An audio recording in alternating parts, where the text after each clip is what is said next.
Papers that would put me in a locked memory care facility against my will, signed by a doctor I'd never met, co-signed by my own daughter. My name is Thomas Whitmore, and I'm 62 years old with a perfectly functioning mind, despite what those documents tried to claim. Let me back up 6 months to when this nightmare started, when I still believed my daughter Rebecca loved me more than she loved my lakefront property in Muskoka. My wife Sarah died 3 years ago from ovarian cancer. Those final months, Rebecca barely visited. She was busy with her new husband Marcus and their life in Oakville. I understood. I retired early from my engineering job at Bombardier to care for Sarah full-time.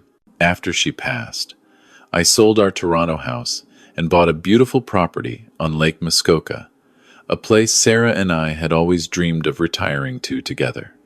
$1.2 million for 3 acres of waterfront paradise.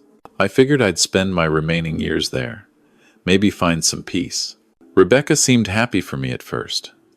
She'd bring Marcus up for weekends, and we'd barbecue on the deck, watching the sunset over the water. Marcus worked in commercial real estate, always on his phone, always making deals. He'd walk the property, commenting on the value, the location, the potential. I thought he was just making conversation. Then the visits stopped. Rebecca would text instead of calling. Short messages, busy with work. Marcus has a big project. Will come up soon. Soon never came. The first real warning sign came last November. I was in Toronto for a medical checkup, routine stuff, and decided to surprise them with a visit. I knocked on their door in Oakville. Marcus answered, and I could see Rebecca behind him in their massive kitchen, the one they'd renovated with marble countertops and Italian tile. "Thomas," Marcus said. "Not Tom like he used to call me. We weren't expecting you. I was in the area. Thought I'd drop by." He didn't move from the doorway. "Rebecca's not feeling well. Maybe call next time?" I could see Rebecca clearly. She was pouring wine, laughing on the phone with someone. She saw me, and her face changed. She ended the call quickly. "Dad?" She came to the door. "Is everything okay? I just wanted to see you. It's been months." "We've been meaning to visit," she said, but she wouldn't meet my eyes. "It's just been crazy at work." Marcus put his arm around her waist, possessive. "Thomas, we actually have company coming over. Dinner party. Maybe we could do lunch next week?" I left. They never called about that lunch. Christmas came and went. Rebecca sent a text. "Sorry, Dad. Marcus's family this year. Next year for sure. Next year. Always next year." Then, in February, Rebecca showed up at my lake house unannounced. She had a key. I'd given it to her. I was in the workshop when I heard her car. I came out, happy to see her, but she wasn't alone. Marcus was with her, and so was a woman I didn't recognize. "Dad, this is Patricia Chen. She's a care consultant." Patricia smiled professionally, extending her hand. "Mr. Whitmore, your daughter is concerned about you living alone out here." "Concerned? I'm fine. I'm 62, not 92. Rebecca looked at Marcus, and he nodded slightly. "Dad, you've been forgetting things. You called me 3 times last week, asking if I was coming for Christmas. Christmas was 2 months ago. I did not. I called you once to say hello. You don't remember, Dad, that's the problem." Rebecca's voice cracked, but something felt rehearsed about it. "We found this place. It's a beautiful assisted living facility in Burlington, right near us. We could visit all the time. I don't need assisted living. I'm perfectly capable. Dad, please." Rebecca pulled out her phone, showing me something. "You sent me this text at 3 in the morning. Look at it. It doesn't make sense." I looked. The text was gibberish, random letters and words. "I didn't send that. It's from your phone." "Then you faked it." The words came out harder than I intended. Marcus stood up. "Thomas, we're trying to help you. Rebecca is worried sick. You're isolated out here. No neighbors for half a kilometer. What if you fall? What if you have a medical emergency?" Patricia opened a folder. "Mr. Whitmore, I've reviewed your medical history. You're on blood pressure medication. You've had 2 minor strokes. 1 stroke, 5 years ago, minor. My doctor says I'm in excellent health." "Which doctor?" Marcus asked. Because according to Rebecca, you haven't been to your regular doctor in over a year. That was true. I'd switched doctors after moving to Muskoka, Dr. Patel in Bracebridge, but I'd been to see him just 2 months ago for my annual checkup. Clean bill of health. I have a new doctor, Dr. Patel. I can give you his number. Rebecca was crying now. Real tears or fake ones? I couldn't tell anymore. Dad, please, just come look at the facility. If you hate it, we'll drop the whole thing. But please, just look. I agreed, mostly to get them out of my house. The facility was nice enough, too nice. Private rooms, activities, nurses on staff, 24/7, and expensive. Very expensive. How much? I asked. We've handled it, Marcus said. Rebecca and we've set up a trust to cover your care. I don't need you to pay for anything. I have my pension, my savings. Dad, we want to do this. For Mom, she'd want you taken care of. That stung. Using Sarah's memory against me, I left without signing anything. The next few weeks, they intensified. Rebecca called daily. Marcus sent emails with articles about elderly people dying alone in their homes. Patricia followed up with brochures. And then came the text that changed everything. Dad, we need you to sign some papers. Power of attorney. Just in case something happens to you. It's standard estate planning. Marcus can explain it all. He's coming by tomorrow at 2. I didn't want Marcus in my house, but Rebecca insisted it was important. He showed up with a lawyer, a slick guy named Andrew Winters from a Bay Street firm. Thomas, these documents are for your protection, Andrew said, spreading papers across my kitchen table. This grants Rebecca power of attorney over your financial and medical decisions, should you become incapacitated. I'm not incapacitated. Of course not, Marcus said smoothly. This is preventative. Look, Sarah didn't have these documents in place, and you remember how complicated it was when she got sick. Rebecca had to scramble to help make decisions. This just makes everything easier if, God forbid, something happens. He was right about that. Sarah's illness had been a legal nightmare. No living will, no healthcare directives. The hospital wouldn't tell us anything because we weren't legally designated. Let me read through these, I said. Absolutely, Andrew said, but Marcus checked his watch. Actually, Thomas, Andrew has another appointment. We need to do this now. It's straightforward. Rebecca's your only child. She's the natural choice. Something felt wrong. I want my own lawyer to review this. Marcus's jaw tightened. That's going to take weeks and cost you thousands in legal fees for what's essentially a standard document. I don't care. I'm not signing anything today. Andrew gathered his papers, professional mask still in place, but Marcus wasn't hiding his frustration anymore. Fine, but when something happens to you out here, alone, and Rebecca can't help because of red tape, don't blame us. They left. I immediately called a lawyer in Huntsville, Margaret Patterson, who'd helped me with the house purchase. I told her everything. Thomas, don't sign anything, she said. Let me request copies of those documents. Something doesn't feel right. 3 days later, Margaret called me back. Her voice was different. Careful. Thomas, I need you to come to my office. Today, if possible.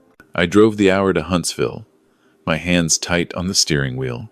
Margaret's office was in an old Victorian house converted to legal offices. She had the documents spread across her desk. Thomas, this isn't a standard power of attorney. This is immediate and irrevocable. The moment you sign this, Rebecca has complete control over your finances, your property, your medical decisions. You can't revoke it without her permission. What? That can't be legal. It is if you sign it voluntarily, stating you understand the terms, which is what this does. Look here. She pointed to a clause buried in the legal language. By signing, you're declaring that you recognize your declining mental capacity and are voluntarily transferring all decision-making authority to your attorney, Rebecca Whitmore Chen, in perpetuity. Chen? Marcus's last name. She changed it, legally, 4 months ago.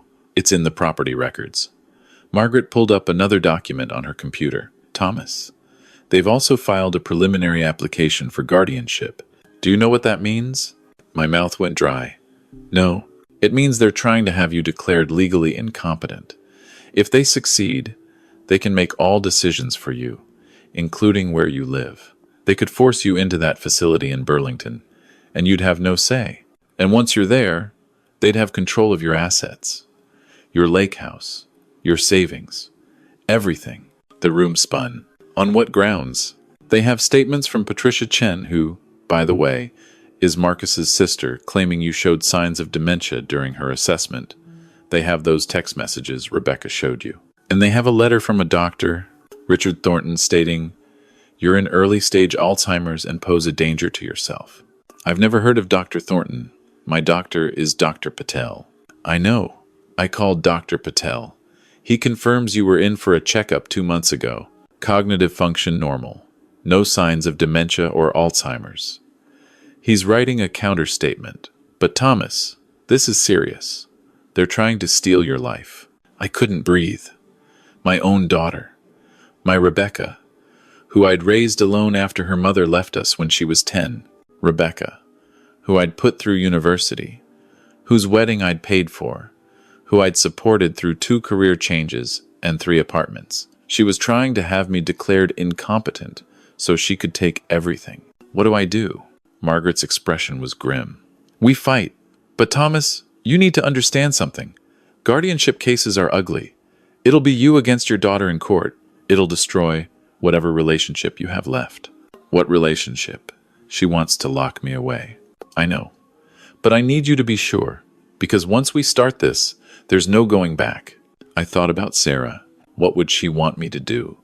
Sarah, who'd fought cancer with every ounce of strength she had, who'd refused to give up even when the doctors said there was no hope. Sarah wouldn't want me to roll over and let myself be institutionalized so my daughter could inherit early. Let's fight. Margaret smiled. Good. First thing, we file an objection to the guardianship petition.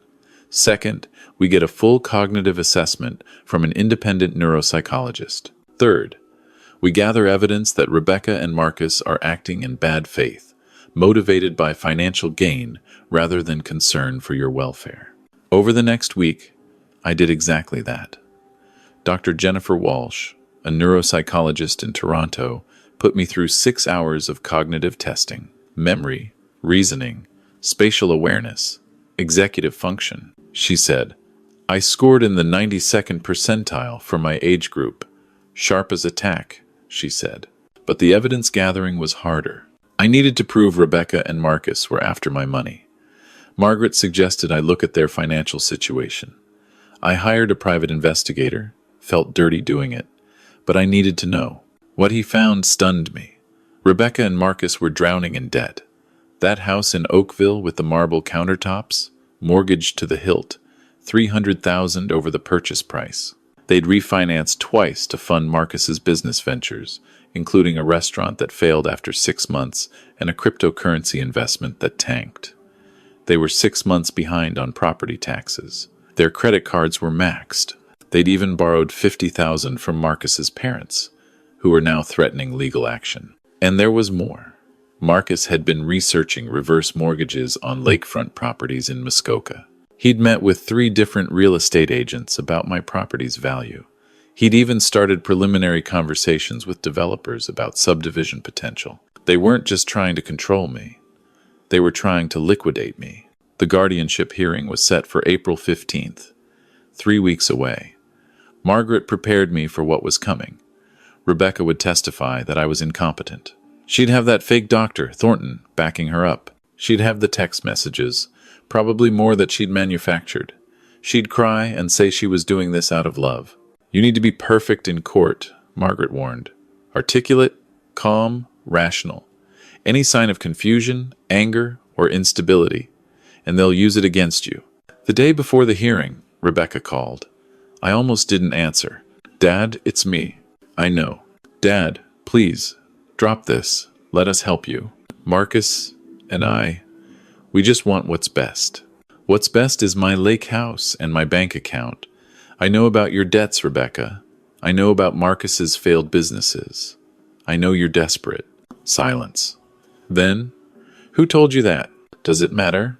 I know the truth. You're trying to steal from me. Steal? Dad, we're trying to save you. You're sick. You don't see it, but we do. You need care. I need my daughter to stop lying to me. I need you to remember that I'm your father, not your retirement plan. How dare you? Her voice changed, hardened. After everything we've done for you, coming up to that isolated house, dealing with your moods, your paranoia, we've been patient, but you're making this so much harder than it needs to be. Tomorrow, the judge is going to see what we see. A confused old man who can't take care of himself. And when he grants us guardianship, when we move you into care, you'll thank us eventually. I'll see you in court, Rebecca.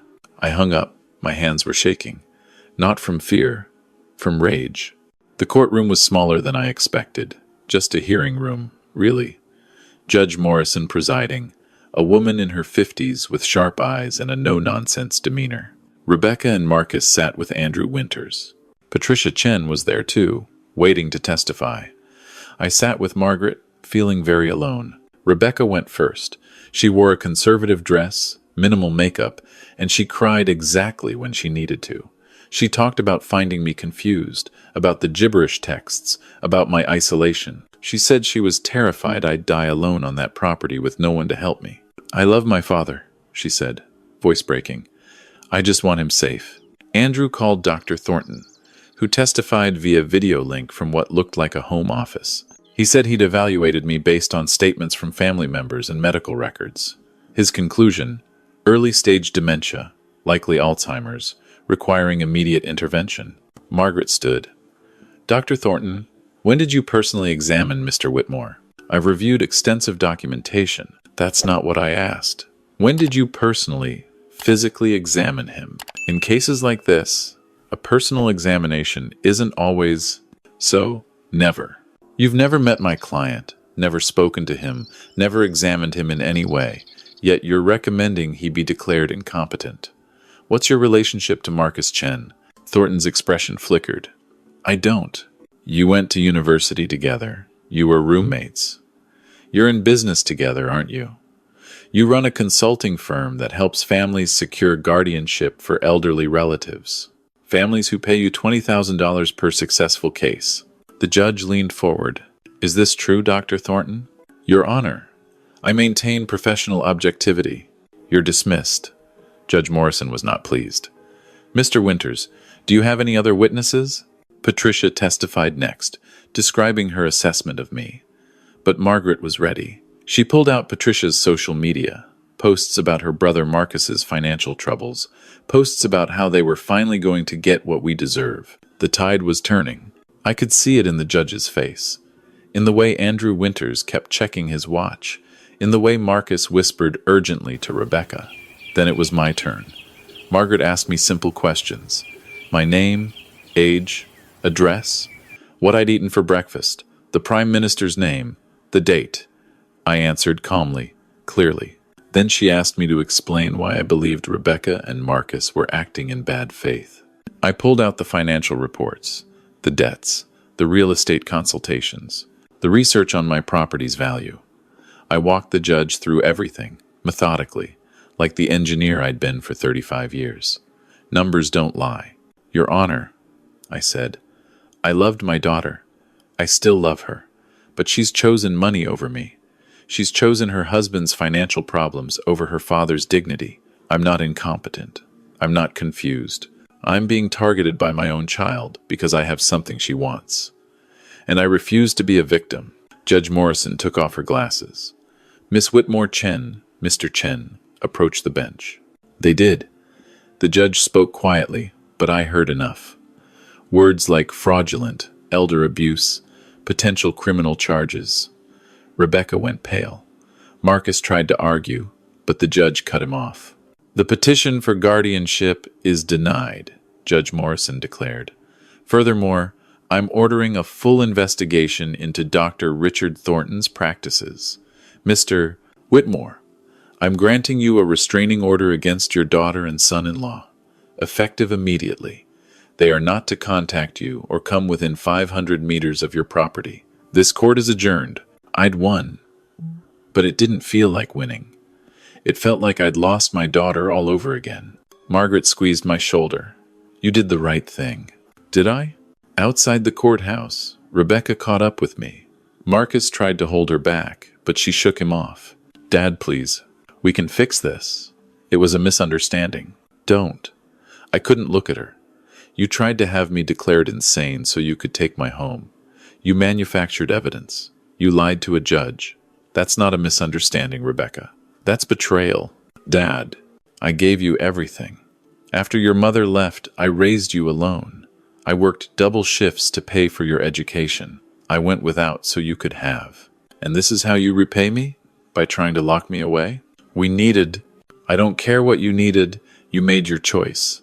Now live with it. I walked away. Rebecca called after me, but I didn't turn around. The next weeks were strange, quiet. I'd gotten used to the isolation at the lake house, but now it felt different, heavier. I'd saved myself, but I'd lost the only family I had left. Then one morning, I got an email from Margaret. Thomas, thought you'd want to know. The Law Society is investigating Andrew Winters. Turns out you weren't his first client caught up in a guardianship scam. There are 6 other cases, all elderly clients with significant assets, all represented by children with financial problems. Some weren't as lucky as you. I called her. What happened to them? 3 are in facilities now, minimal contact with family. Their children control everything. One woman's son sold her house the day after he got guardianship. She never saw a penny. She thought she was going for a temporary stay at a nice place near her grandchildren. She's been there 3 years. My stomach turned. That almost happened to me, but it didn't. You fought back. And because you did, we can help the others. 2 families have already reached out. They want you to testify about what happened, help their cases. I testified. At 3 different hearings over the next month, I told my story, showed my evidence. 2 of those cases got reversed. The 3rd is still pending, but the judge is sympathetic. Something else happened too. I started attending a support group at the community center in Huntsville, Families in Conflict, run by a counselor named David Park. 15 people, all dealing with betrayal from family members. Some, like me, had been targeted for their assets. Others were estranged for different reasons. But we all understood that particular pain of losing someone you loved to their worst impulses. One woman, Catherine Brennan, 71, became a good friend. Her son had tried something similar to what Rebecca and Marcus attempted. She'd caught it earlier than I had, but the damage to her relationship with her son was just as severe. Do you miss her? Catherine asked one evening. We were sitting on my dock, watching the sunset over Lake Muskoka. Every day, but I miss the Rebecca I thought she was, the daughter who loved me. That person might never have existed. Maybe I just wanted to believe she did. I struggle with that too. Was my son always capable of this, and I just didn't see it? Or did something change him? Does it matter? No, I suppose it doesn't. What matters is we protected ourselves. We set boundaries. That's not cruel, Thomas. That's survival. In June, I got a letter from Rebecca. Not an email, not a text. A handwritten letter, forwarded by Margaret, because Rebecca couldn't contact me directly under the restraining order. Dad, I know you probably won't read this. I know I don't deserve for you to, but I need to say it anyway. I'm sorry, not sorry I got caught. Sorry for what I tried to do. Marcus and I, we were desperate. The debts, the pressure, it consumed us. And when we looked at your property, your savings, it seemed like the answer to everything. We convinced ourselves we were helping you, that you needed care, that we were doing the right thing, but we weren't. We were selfish and cruel. I don't expect you to forgive me. I just wanted you to know that I understand what I did. I understand what I lost. I'm getting divorced. Marcus's parents hired a lawyer to recoup their loan, and everything unraveled. I moved back to Toronto, to a tiny apartment I can barely afford. I'm in therapy, trying to understand how I became someone who would hurt you like that. I don't know if I'll ever figure it out. I know you're happy at the lake. Margaret told me you've made friends, that you're volunteering with other families facing what we put you through. I'm glad. You deserve happiness. You always did. I'm sorry I tried to take it from you. I'm sorry for everything. Rebecca. I read it 3 times. Sitting in my workshop, surrounded by Sarah's woodworking tools that I'd learned to use, building birdhouses and furniture and trying to keep my hands busy. Catherine was over for dinner that night. I showed her the letter. "What do you think?" I asked. "I think she's sorry. I also think sorry doesn't undo what she did." "Do I respond? Do you want to?" I didn't know. Part of me wanted my daughter back, the little girl who used to help me make pancakes on Sunday mornings. The teenager who cried on my shoulder after her first heartbreak. The young woman who danced with me at her wedding, whispering, "I love you, Dad," in my ear. But that person tried to have me declared insane. That person manufactured evidence and lied to a judge. That person chose money over me. "I don't think I can," I finally said. "Maybe one day, but not now. The wound's still too fresh." "That's okay. Forgiveness isn't mandatory, Thomas. Especially not when someone tried to steal your freedom." I wrote back, anyway. Not to Rebecca directly, but to Margaret, to forward if she saw fit. "Rebecca, I got your letter. I believe you're sorry. I also believe that sorry isn't enough. What you did wasn't a mistake. It was calculated, planned, executed over months. You tried to have me declared incompetent. You forged medical evidence. You conspired to steal my home. That's not something I can forgive with a letter. Maybe one day we can have some kind of relationship, but it won't be the relationship we had. That's gone. You killed it when you chose Marcus's debts over my dignity. I hope you get the help you need. I hope you learn from this. But I need you to understand that actions have consequences. You don't get to shatter someone's life and trust and expect them to piece it back together for you. I'm rebuilding my life here in Muskoka. I have friends, purpose, peace. I'm helping other families avoid what you tried to do to me. In a strange way, you've given me that. A mission, a reason to keep fighting, keep living. So, thank you, I suppose. But don't expect more than that. I don't hate you, Rebecca, but I don't trust you either. And without trust, we have nothing. Thomas, Margaret called me after she forwarded it. That was brave. Was it the right thing? There is no right thing in situations like this. There's just what you can live with. I could live with it. In fact, I was living better than I had in years. The lake house became a haven, not just for me, but for the support group. We'd meet there monthly, sharing stories, strategies, healing. Some brought their lawyers, some brought their therapists, all brought their pain, and together, we made it lighter. I sold Sarah's wedding ring, the one I'd kept in a drawer since she died. Used the money to set up a fund with Margaret's firm. Legal assistance for elderly people facing guardianship proceedings. We called it Sarah's Shield. The first grant went to an 83-year-old man whose nephew was trying to do to him what Rebecca tried to do to me. We stopped it before it got to court. That felt like winning. In September, Catherine and I drove to Vancouver Island. Just a trip. Two friends who understood each other's scars. We stayed in a little cabin near Tofino, walked the beaches, talked about everything and nothing. It wasn't romantic. Neither of us wanted that. But it was companionship. It was proof that you could lose family and still find connection. On the flight home, Catherine asked, "Any regrets?" "About what?" "Fighting back.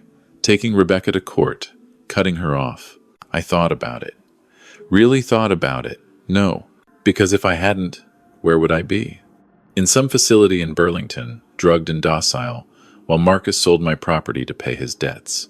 Rebecca would visit once a month, pretending she'd saved me, and I'd have lost myself completely. At least this way, I kept my dignity. I kept my mind. I kept my life. Me too, Catherine said quietly. Some people think we're heartless, turning our backs on our children. Those people haven't had their children turn on them first. The plane descended into Toronto. Below, I could see the city spreading out. Millions of people with their own complicated families, their own betrayals and loyalties. Somewhere down there, Rebecca was living her life. Divorced, broke, trying to understand how she became someone capable of what she'd done. I hoped she figured it out. I really did. But that was her journey, not mine.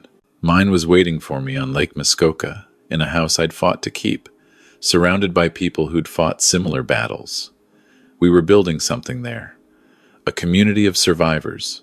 People who refused to be victims, who chose themselves when family wouldn't. I'd lost my daughter, but I'd found myself. And in the end, that had to be enough. Because I was 62 years old with decades left to live, and I'd be damned if I'd spend them regretting that I protected my own life from someone who tried to steal it, even if that someone was my own child. The restraining order expires in 2 years. Maybe then, if Rebecca has truly changed, we can try again. Start small. Coffee in a public place. Supervised, careful, cautious. Or maybe not. Maybe some betrayals are too deep. Maybe some relationships, once shattered, can't be put back together. I don't know yet. What I do know is this. I'm here. I'm free. I'm surrounded by friends who understand. And every morning, I wake up in my own home, in my own bed, making my own choices. That's victory enough.